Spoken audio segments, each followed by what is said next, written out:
El aire acondicionado del Mercedes-Benz clase S, tapizado en cuero de grano completo, apenas susurraba, manteniendo a Matías Aguilera en una burbuja de perfección térmica, ajena al sofocante calor de Santiago. Sus ojos, de un gris metálico que reflejaba su fortuna y su frialdad, escudriñaban la pantalla de su tablet, donde cifras y gráficos danzaban como las marionetas de su imperio tecnológico.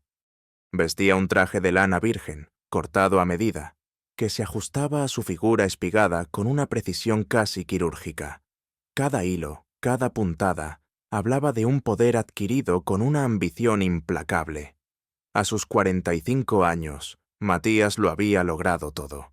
Riqueza incalculable, influencia política, una torre de cristal en el corazón financiero de la ciudad que llevaba su nombre grabado en letras gigantes. Sin embargo, bajo esa superficie pulida, se escondía un hombre consumido por una soledad tan vasta como las cifras de su cuenta bancaria. Su única debilidad, su único punto de anclaje a la humanidad, era Sofía, su hija de 10 años, cuya risa, rara vez espontánea, era el único bálsamo para un corazón cicatrizado.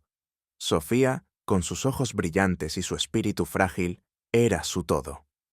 Pero también era la fuente de su mayor tormento, una enfermedad rara que consumía su energía, dejándola pálida y vulnerable, anclada a una cama de hospital por largos períodos. La enfermedad de Sofía había endurecido aún más a Matías. Cada puerta que se cerraba en la búsqueda de una cura lo hacía más implacable, más cínico con el mundo que no podía doblegar a su voluntad. En su mente, el dinero debía comprarlo todo, incluso la salud. Y la incapacidad de hacerlo lo frustraba hasta el límite de la desesperación. ¿Lista la reunión con los inversores, Sebastián?, preguntó Matías, su voz grave, sin inflexión, sin levantar la vista de la pantalla. Sebastián, su joven asistente, un hombre meticuloso y nervioso, asintió, su voz apenas un susurro. Sí, señor, todo en orden. La fusión está prácticamente cerrada. Un movimiento maestro, si me permite decirlo. Sebastián sabía que el doctor Matías Aguilera valoraba la eficiencia por encima de todo, pero también conocía los rumores que circulaban en los pasillos, el vacío emocional que rodeaba al magnate, la distancia que ponía entre él y el resto del mundo. A veces, Sebastián se preguntaba cómo podía vivir así, en un universo de cifras y cero afecto. Matías resopló. El movimiento maestro será cuando nadie se atreva a desafiar a Aguilera Tech, y aún no hemos llegado allí. Reserva una mesa en el jardín secreto para el almuerzo. Necesito silencio y un buen café. Su tono no era una sugerencia, sino una orden. Era la hora de su pausa, un ritual diario. Él no almorzaba, solo café. Necesitaba esa inyección de cafeína para mantener su mente aguda, para no flaquear, no permitirse sentir nada más que el pulso de los negocios. Una memoria fugaz de la risa de Sofía en un hospital, un eco doloroso de su fragilidad, lo asaltó, y él la empujó lejos, enterrándola bajo capas de ambición y control.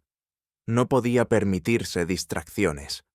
Mientras Matías se sumergía en su burbuja de control, a kilómetros de distancia, en una pequeña casa en un barrio honde, Valeria Soto se apresuraba, el aroma a café recién hecho mezclándose con el olor a humedad de las paredes. Sus manos, pequeñas pero fuertes, se movían con la agilidad de quien vive al ritmo de la prisa y la necesidad. A sus 22 años, Valeria llevaba el peso del mundo sobre sus hombros.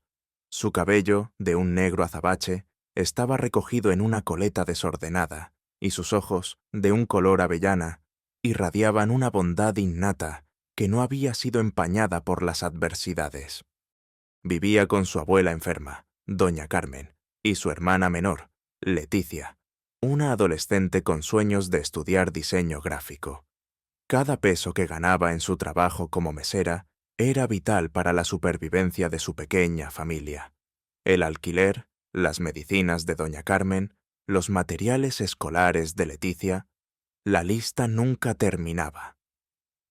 Esa mañana, Valeria se había despertado con un nudo en el estómago. La noche anterior, doña Carmen había tenido una crisis respiratoria, y los gastos médicos habían agotado sus escasos ahorros. Había pasado la noche velando a su abuela, el sonido de su respiración entrecortada un tormento constante.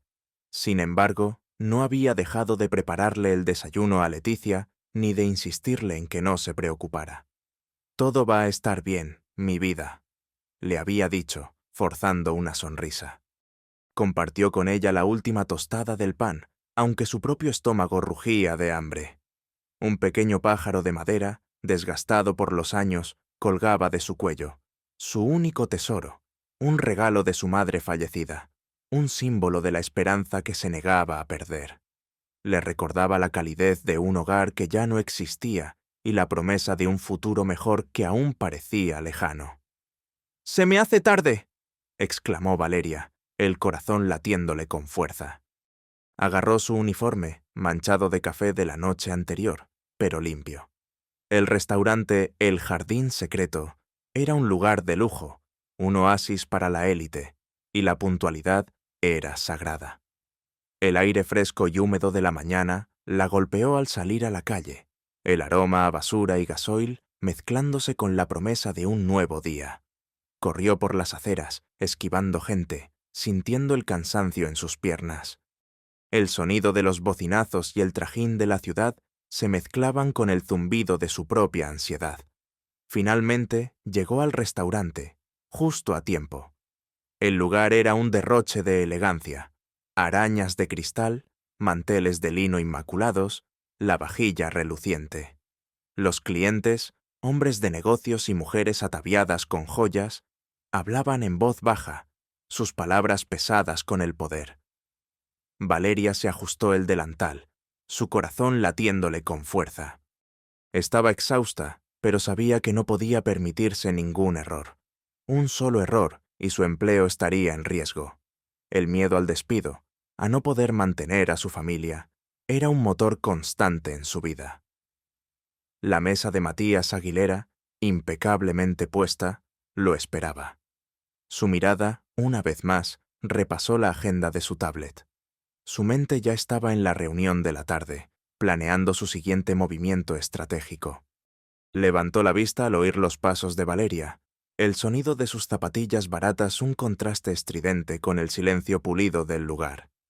Valeria se acercó a la mesa, una cafetera plateada en sus manos. «Buenos días, señor. ¿Desea café?». Su voz era suave, profesional, pero había un cansancio profundo en sus ojos. No lo miró directamente a los ojos. La intimidación que emanaba de Matías era casi palpable. Matías, por su parte, no la registró más allá de un objeto que le serviría café. Su mente ya estaba en otro lugar, en sus negocios. «Negro, bien cargado», respondió Matías con un tono cortante, sin mirarla. Su dedo se movió impaciente sobre la pantalla de su dispositivo. El aroma del café humeante llenó el aire, denso y amargo. Valeria vertió el café en la taza de porcelana. Su mano, a pesar de su cansancio, era firme. Pero justo en ese momento, el crujido de la silla de un cliente cercano, moviéndose bruscamente, la sobresaltó. Su cuerpo reaccionó con un espasmo involuntario. La cafetera se inclinó. El café negro y hirviendo se derramó sobre el impecable traje de Matías Aguilera, tiñendo de oscuro la lana virgen. El tiempo se detuvo. El chorro de café, oscuro y espeseo, se extendía como una mancha de tinta sobre el pantalón de Matías. Un silencio pesado se cernió sobre la mesa. Valeria sintió que el corazón se le salía del pecho. Sus ojos se abrieron con horror. Sus labios temblaban. «¡Oh, no! Lo siento mucho, señor. Lo lamento de verdad». Su voz era un hilo de terror, mezclado con un ruego. El olor a café quemado llenó sus fosas nasales, un aroma que, a partir de ese momento, estaría asociado para siempre con el pánico. Matías Aguilera levantó la vista. Sus ojos grises, antes desinteresados, ahora se encendieron con una furia fría.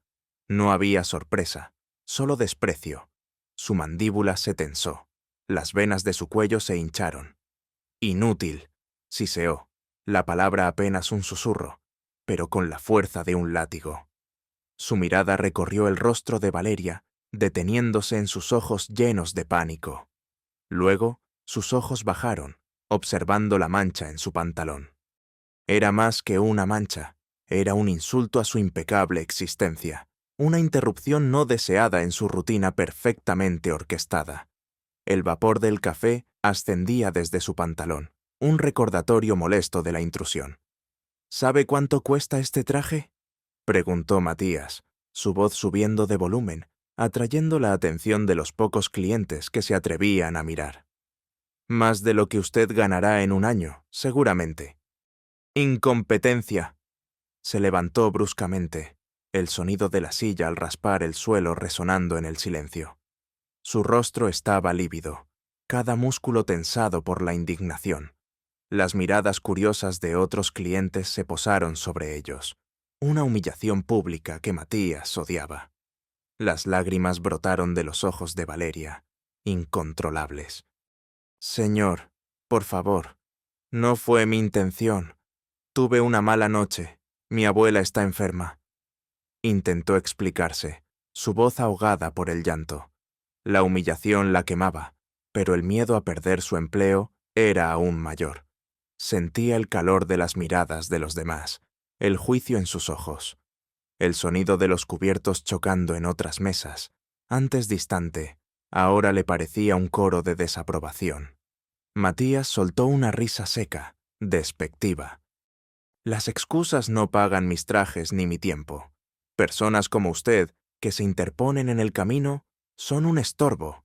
El mundo no se detiene por sus problemas». Su mirada era una bofetada.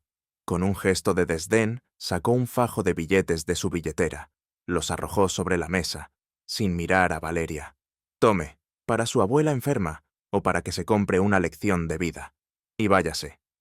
Las luces de los proyectores parecían más brillantes, los colores de la presentación más intensos. Los segundos se estiraron, volviéndose eternidades. Alejandro se acercó a don Mateo, sus pasos resonando en el suelo de mármol. El sonido era implacable, medido, como el tic-tac de un reloj que anunciaba un final inevitable. Se detuvo justo delante de él. El contraste entre el impecable traje de Alejandro y la ropa gastada de Mateo era cruel.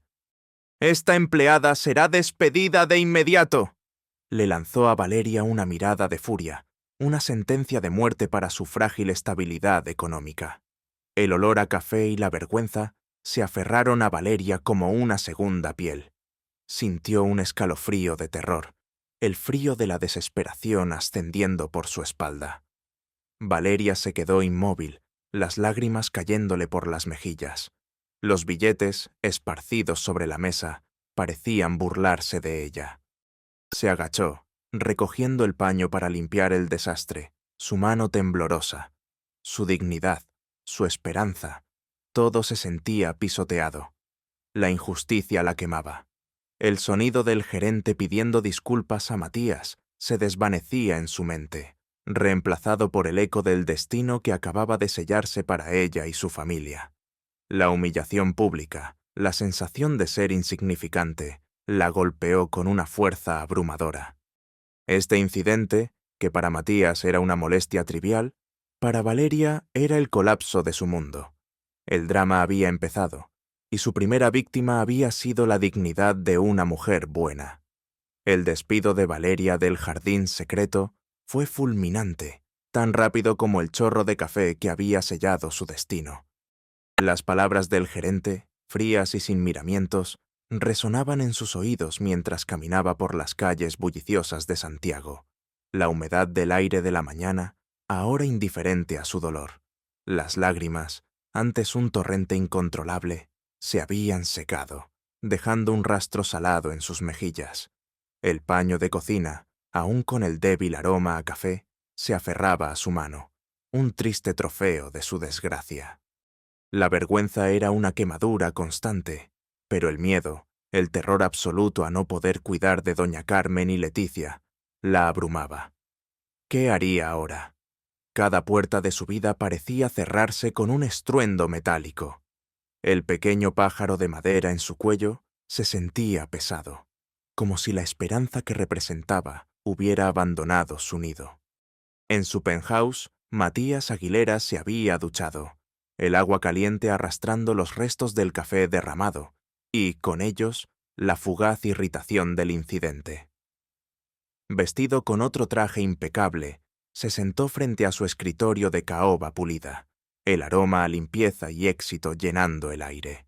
Su agenda del día era implacable. Fusión de empresas, reunión con socios en Nueva York por videoconferencia, una presentación a potenciales inversores.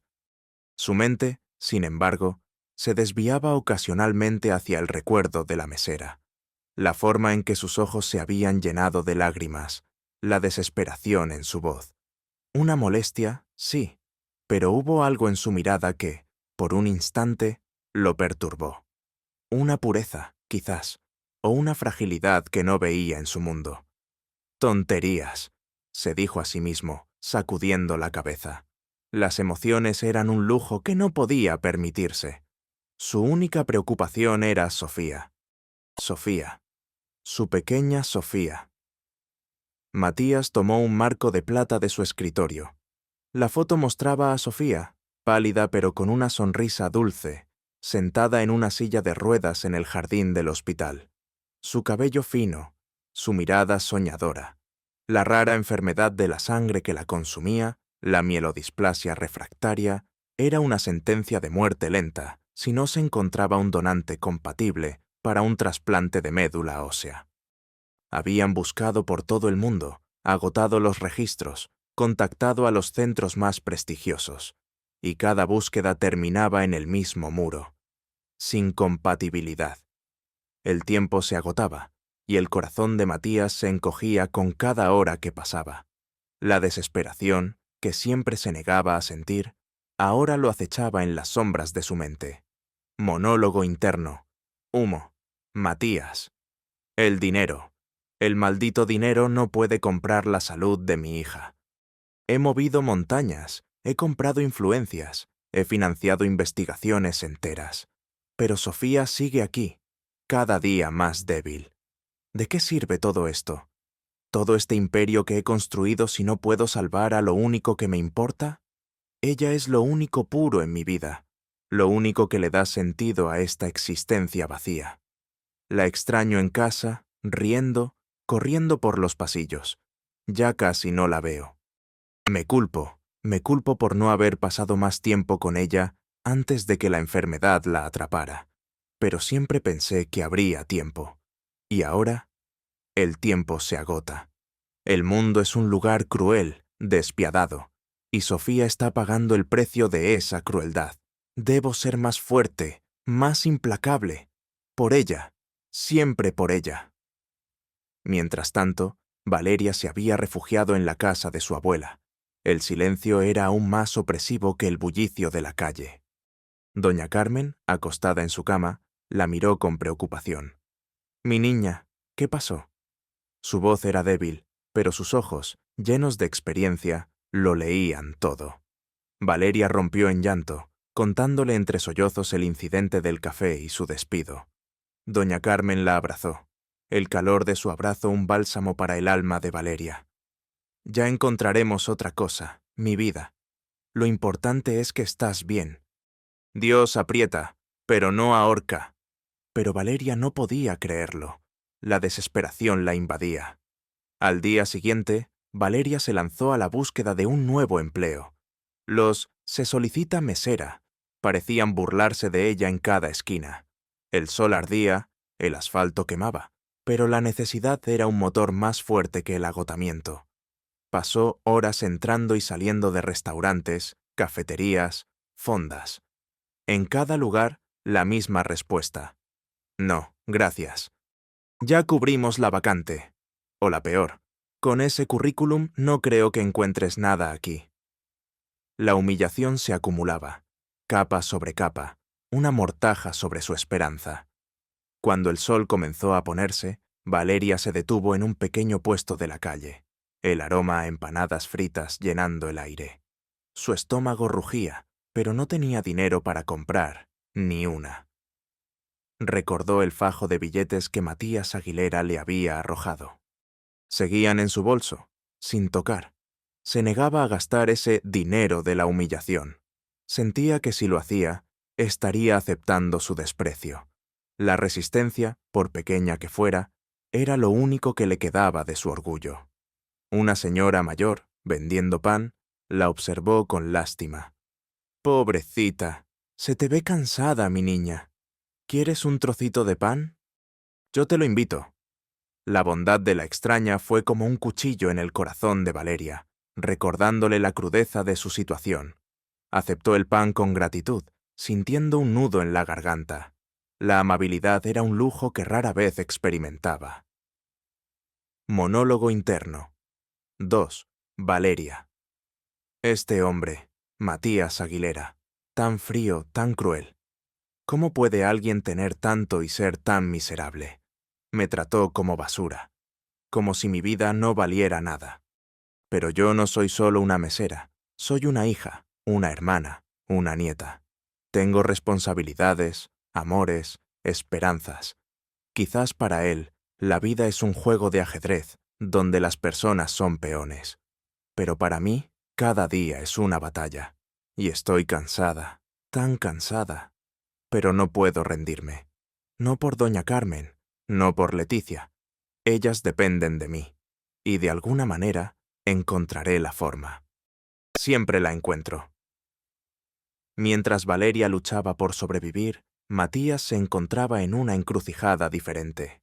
Leonardo Rojas, un competidor y antiguo socio, un hombre ambicioso y sin escrúpulos, había comenzado una campaña de desprestigio contra Aguilera Tech, aprovechando los rumores sobre la salud de Sofía para sembrar dudas entre los inversores. «Tu hija es tu punto débil, Matías», le había dicho Leonardo en una llamada telefónica, su voz goteando veneno. «Mientras estés distraído, yo me quedaré con lo que es tuyo». La amenaza no era solo profesional, era personal. Leonardo era el antagonista perfecto, un espejo distorsionado de la ambición de Matías, pero sin su única pizca de humanidad, el amor por Sofía. El ruido del teléfono, antes un símbolo de poder, ahora le parecía el sonido de una alarma constante, un recordatorio de las batallas que se libraban en su ausencia. La doctora Isabel Mendoza, la oncóloga de Sofía, se había convertido en una figura constante en la vida de Matías. Era una mujer de unos 50 años, de mirada serena y una empatía infinita, a pesar de la dura realidad de su profesión. «Señor Aguilera», le dijo una mañana en el hospital, su voz suave pero firme. «Hemos agotado todas las opciones en los registros internacionales. Su hija necesita un trasplante y lo necesita pronto. Su estado es delicado. Estamos probando una última vía, un nuevo programa de cribado de donantes no relacionados, pero las probabilidades son mínimas. Es casi una aguja en un pajar». La esperanza, ya tan tenue, se desvanecía en el aire. El hospital, antes un refugio de la ciencia, ahora parecía una prisión. El olor a desinfectante se sentía más opresivo que nunca. El corazón de Matías se encogió. Aguja en un pajar. Mínimas. Esas palabras se clavaron en él como puñales. Su hija, su única razón de ser. ¿Qué más podía hacer? Había pagado, rogado, amenazado. Nada. El mundo no cedía. La impotencia lo carcomía. La ironía de su situación, un hombre con poder ilimitado, incapaz de salvar a su propia hija, era una burla cruel del destino. Se sentía atrapado en su propia torre de cristal, aislado y sin salida. La fría lógica de los negocios, que siempre le había servido tan bien, ahora era inútil. El sonido de los monitores en la habitación de Sofía era una melodía constante de fragilidad. Su desesperación crecía con cada segundo que pasaba, una fuerza silenciosa que amenazaba con devorarlo. El pasado, que siempre había tratado de reprimir, se cernía sobre él, susurrándole los fracasos que había intentado enterrar bajo el manto de su éxito. La vida de Matías Aguilera, tan cuidadosamente construida, comenzaba a desmoronarse bajo el peso de su propia impotencia y la inminente tragedia. La tensión en el aire del hospital era tan densa que casi se podía cortar con un cuchillo. Sofía, la hija de Matías, se había debilitado considerablemente en los últimos días. Su respiración era más superficial. Su piel, antes pálida, ahora tenía un tinte casi translúcido. La doctora Mendoza, con su habitual serenidad, no podía ocultar la creciente preocupación en sus ojos. Necesitamos encontrar un donante, señor Aguilera. Ya no tenemos tiempo. El daño en la médula ósea es irreversible. Su voz, a pesar de su calma, transmitía una urgencia devastadora. Matías sentía que el mundo se le venía encima, un colapso inminente de su cuidadosamente construida fortaleza. El olor a medicamentos y desesperación impregnaba el aire, un perfume amargo que asfixiaba la poca esperanza que le quedaba. Mientras Matías se debatía en la sala de espera, su teléfono sonó, una vibración intrusiva que lo sacó de su letargo. Era Leonardo Rojas. «Matías, ¿te has enterado? Tus acciones se están desplomando. El mercado no confía en un líder distraído por asuntos personales. He aprovechado la oportunidad para adquirir una parte significativa de tu empresa. En pocos días, tu imperio será mío». La voz de Leonardo era fría, triunfante. No era una amenaza, era una declaración de guerra. El sonido de la risa de Leonardo al final de la llamada resonó en los oídos de Matías, un eco sádico de su inminente derrota. Su negocio, el pilar de su existencia, se estaba desmoronando, víctima de su propia vulnerabilidad. Su ambición, antes un motor imparable, ahora le parecía hueca y sin sentido. Monólogo interno. 3. Matías. Lo estoy perdiendo todo. Mi hija se está muriendo. Mi imperio se desmorona. ¿De qué sirve tener todo el dinero del mundo si no puedo salvar a mi propia sangre? Este dolor es insoportable. Siempre he creído en el control, en la lógica, en la capacidad de manipular las situaciones a mi favor. Pero la vida de Sofía, la vida no se doblega. Y ahora, por primera vez, siento un miedo que me paraliza, un terror que no puedo combatir con cheques ni con amenazas. Estoy solo, completamente solo en esta batalla. Mi orgullo me ha mantenido aislado, y ahora no hay nadie a quien acudir. ¿Es esto mi castigo? ¿El precio por haber sido tan despiadado, tan arrogante?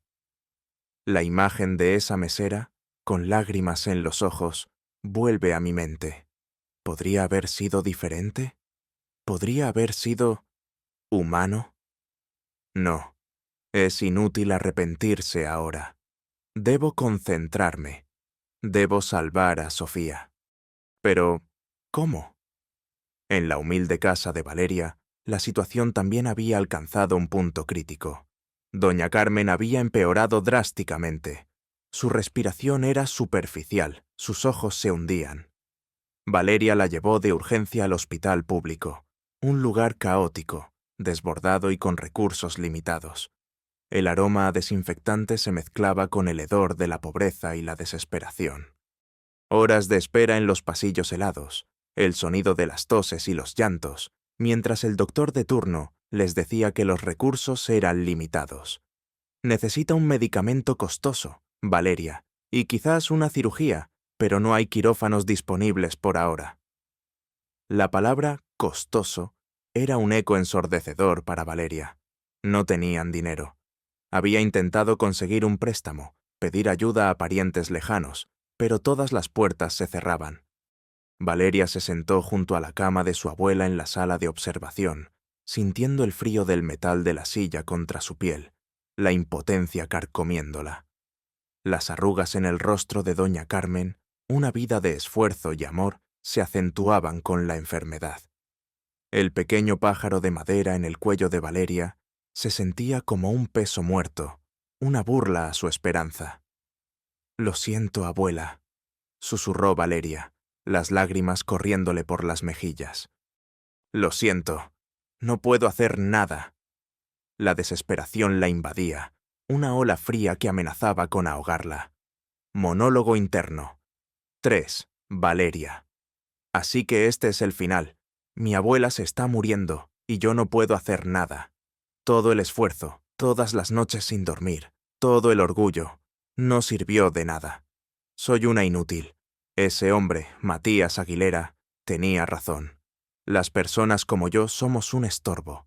El mundo no se detiene por nuestros problemas. Pero, ¿cómo puede ser tan injusto? ¿Cómo puede haber tanta riqueza en un lado y tanta miseria en el otro? Siento que mi corazón se va a romper, pero no puedo rendirme. Aún no. Debe haber algo. Siempre hay algo. Debo intentarlo por ellas. Por doña Carmen, por Leticia. Mi pequeña Leticia, que aún tiene sueños.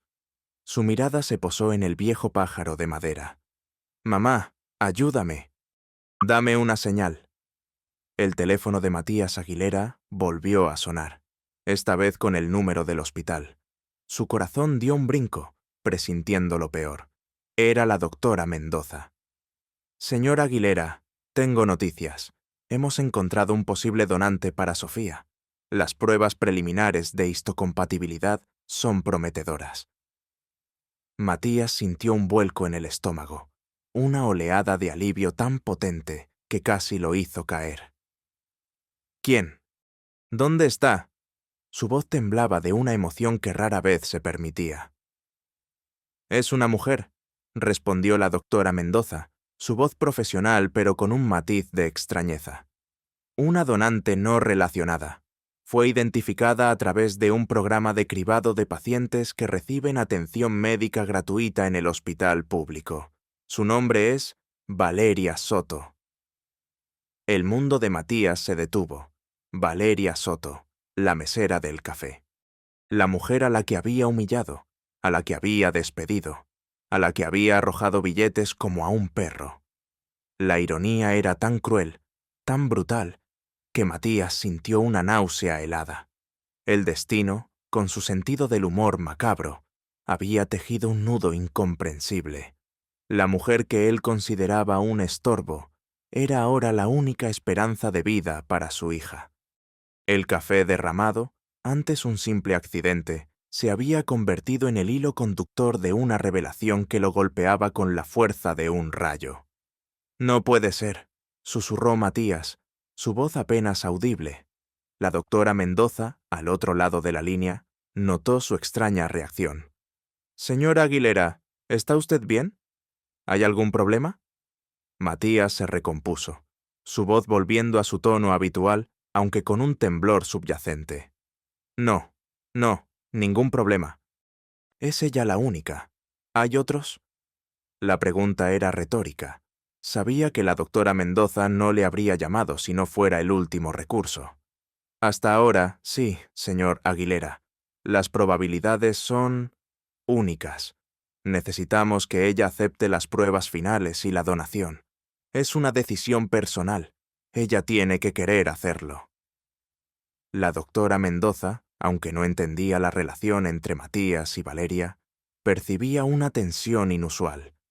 Matías colgó el teléfono, su mente en un torbellino. La humillación, el desprecio. Sus propias palabras resonaron en sus oídos. «Personas como usted, que se interponen en el camino, son un estorbo». El karma era un verdugo silencioso y brutal. La mujer que él había despreciado, la que había intentado borrar de su memoria, era ahora la llave a la vida de Sofía. No solo tenía que rogarle, sino que tenía que mirarla a los ojos y pedirle perdón, humillarse ante ella. Su orgullo, su bien más preciado, era ahora el obstáculo.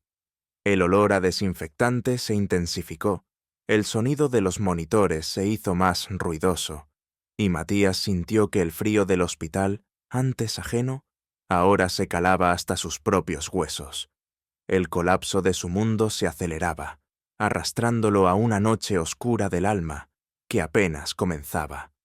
La vida, con su ironía, lo había puesto de rodillas.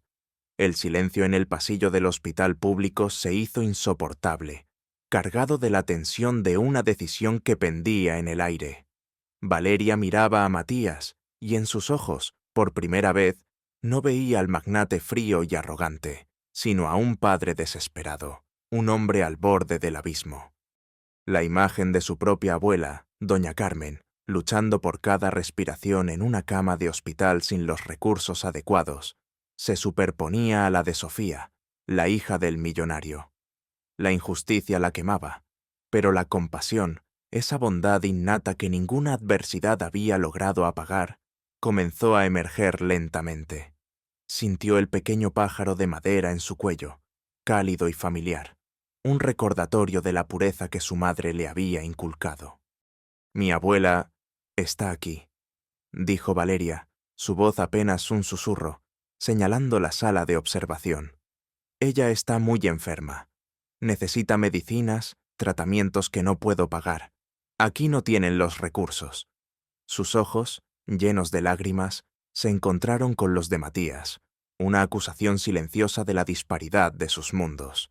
El rostro de Matías se contrajo. La realidad de la situación de Valeria lo golpeó con la fuerza de un puñetazo. Era la cruda verdad de la pobreza que él siempre había ignorado o despreciado. La vergüenza lo invadió, un sentimiento nuevo y corrosivo. «Haré lo que sea necesario», dijo Matías, su voz grave, su mirada sincera. «Todo lo que necesite tu abuela correrá por mi cuenta. Los mejores médicos, el mejor hospital. Todo, y para ti, y para tu hermana, una nueva vida. Prometo que me haré cargo de todo». Sus palabras eran un ruego, una promesa desesperada, la moneda de cambio de la vida de su hija. El olor a desinfectante del hospital, antes ajeno, ahora le parecía un recordatorio de su propia hipocresía. Valeria cerró los ojos, el peso de la decisión aplastándola. ¿Podía confiar en él? ¿En el hombre que la había pisoteado? Pero la imagen de Sofía, una niña inocente, se impuso. Ella no tenía la culpa de la crueldad de su padre, y la vida de su abuela era una oportunidad que no podía dejar pasar. «Prométame que Sofía estará bien», dijo Valeria, abriendo los ojos, su mirada fija en la de Matías, buscando una verdad más allá de las palabras. «Prométame que su abuela recibirá la mejor atención posible, sin importar el costo», añadió, su voz más fuerte, con una determinación que sorprendió a Matías. «Lo prometo», dijo Matías, su voz rota por la emoción, un nudo en la garganta. «Por la vida de Sofía, lo prometo, por mi honor, te lo juro». Él, que nunca juraba, que solo confiaba en los contratos, estaba poniendo su honor en juego.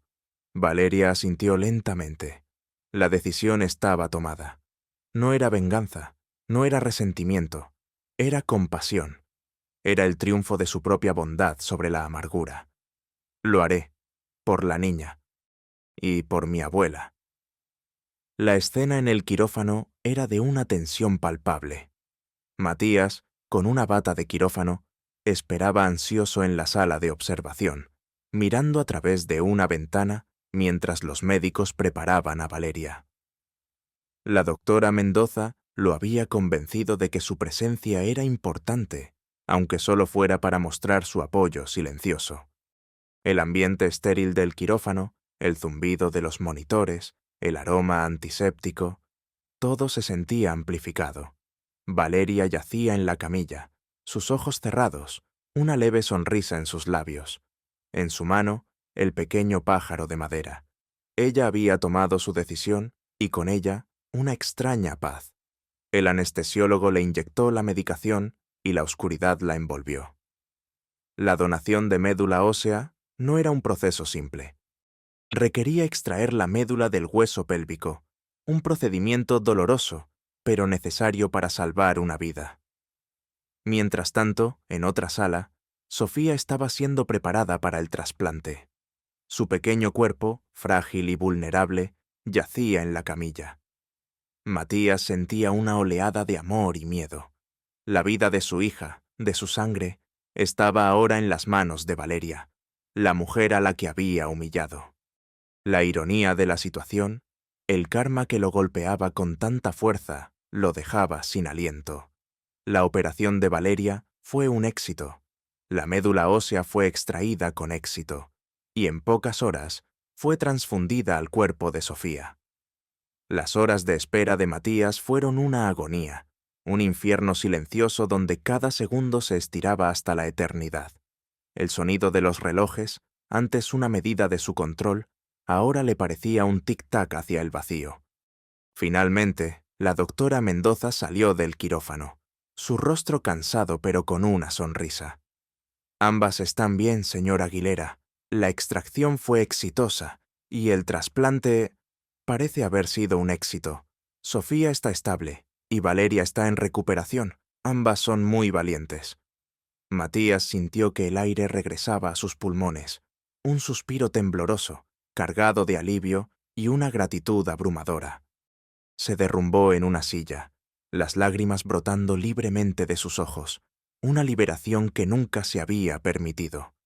El hielo que había cubierto su corazón durante tanto tiempo se estaba derritiendo, gota a gota, revelando una vulnerabilidad que lo asustaba y lo liberaba al mismo tiempo.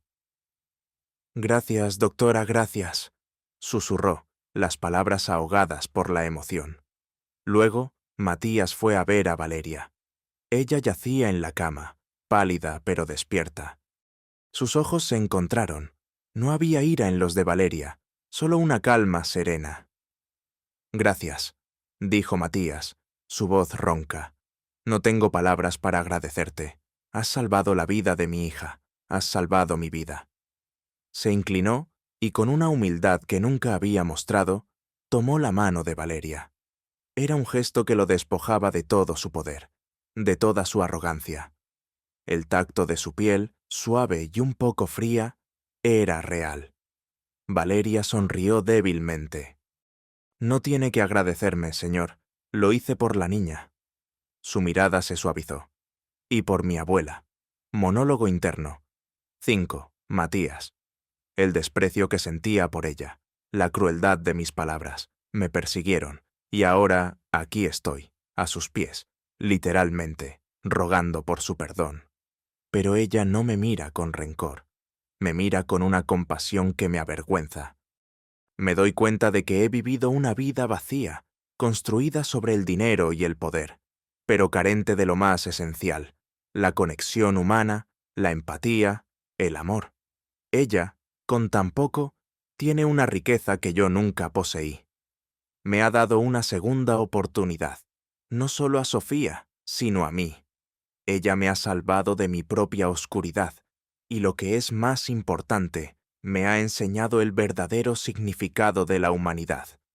El precio de mi transformación ha sido mi orgullo, mi arrogancia, mi cinismo, y es un precio que pago con gusto.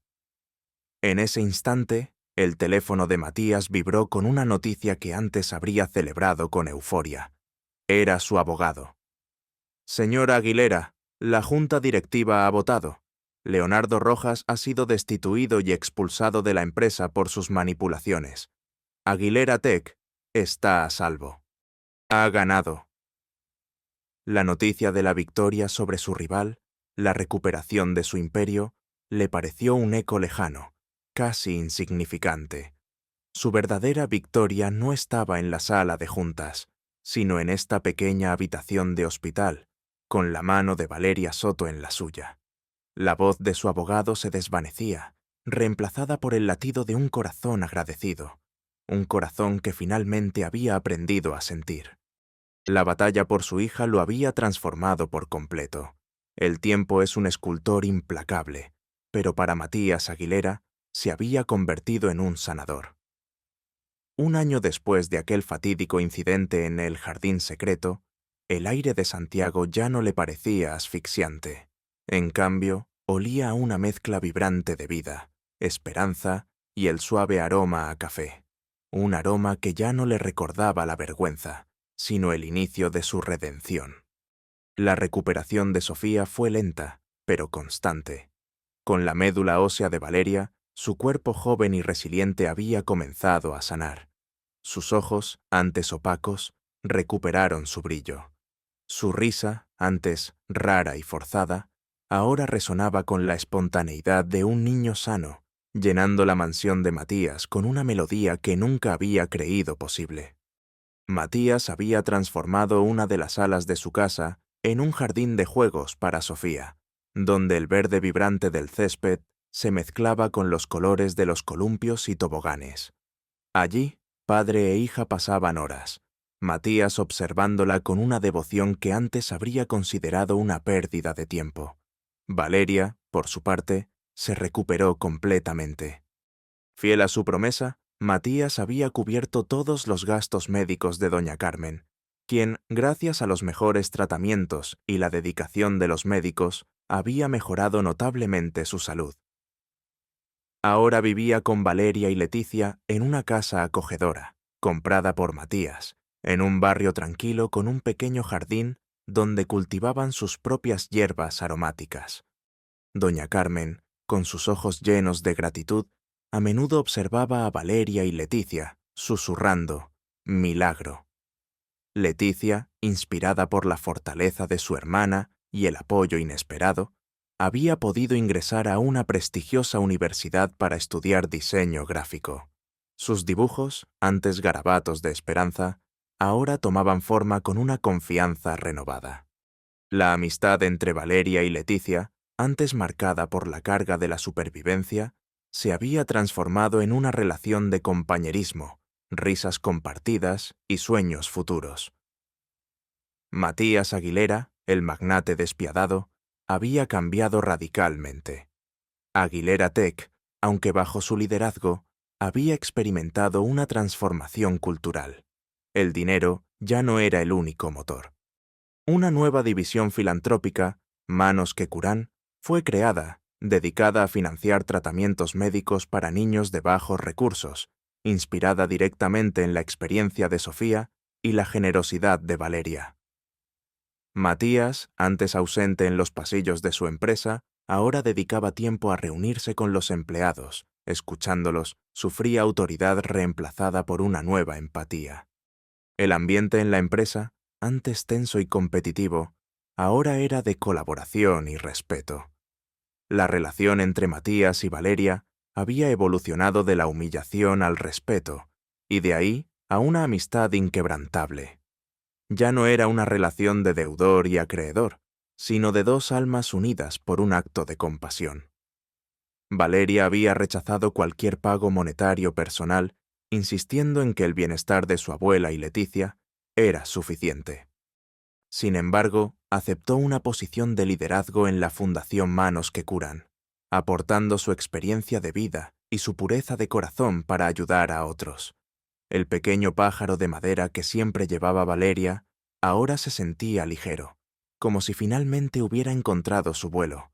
Su sonido, suave y rítmico al chocar contra su ropa, era un recordatorio constante de la belleza de la resiliencia. Una tarde, un año después, Matías, Sofía, Valeria, doña Carmen y Leticia se reunieron en el jardín de la casa de Matías para celebrar el segundo cumpleaños de Sofía, el aniversario de su trasplante. El aire estaba lleno del aroma a flores, del sonido de las risas infantiles y el suave repiqueteo de los cubiertos.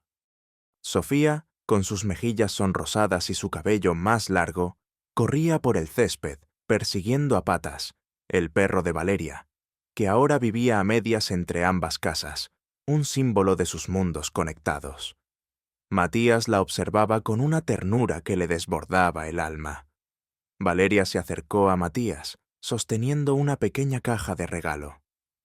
«Feliz segundo cumpleaños, Sofía», dijo, sonriendo. Sofía corrió hacia ella, abrazándola con entusiasmo. Matías sintió una punzada de emoción al ver a las dos figuras más importantes de su vida, una donante de vida, la otra receptora de ella, unidas por un lazo irrompible. La doctora Isabel Mendoza también estaba presente, su rostro sereno, observando la escena con satisfacción. «Un verdadero milagro», susurró a Matías. «Usted hizo lo correcto, señor Aguilera. se atrevió a cambiar. Matías asintió, su mirada fija en Valeria. Ella me enseñó que era lo correcto, doctora, y me salvó de mí mismo. Su voz era sincera, teñida de una gratitud que las palabras apenas podían expresar. El brillo de sus ojos, antes gélido, ahora reflejaba una calidez profunda. La historia de Matías Aguilera y Valeria Soto se convirtió en una leyenda en Santiago. La historia de cómo un incidente trivial, un café derramado, desveló la vulnerabilidad de un magnate y la nobleza de una mesera. Cómo el destino, con su ironía, unió dos mundos opuestos y, al hacerlo, forjó un milagro. La transformación de Matías no fue solo personal, se extendió a su empresa, a su forma de ver el mundo, a su legado. La moraleja de esta historia es tan clara como el cielo azul de Santiago. La verdadera riqueza no se mide en la cantidad de ceros en una cuenta bancaria, ni en la altura de una torre de cristal.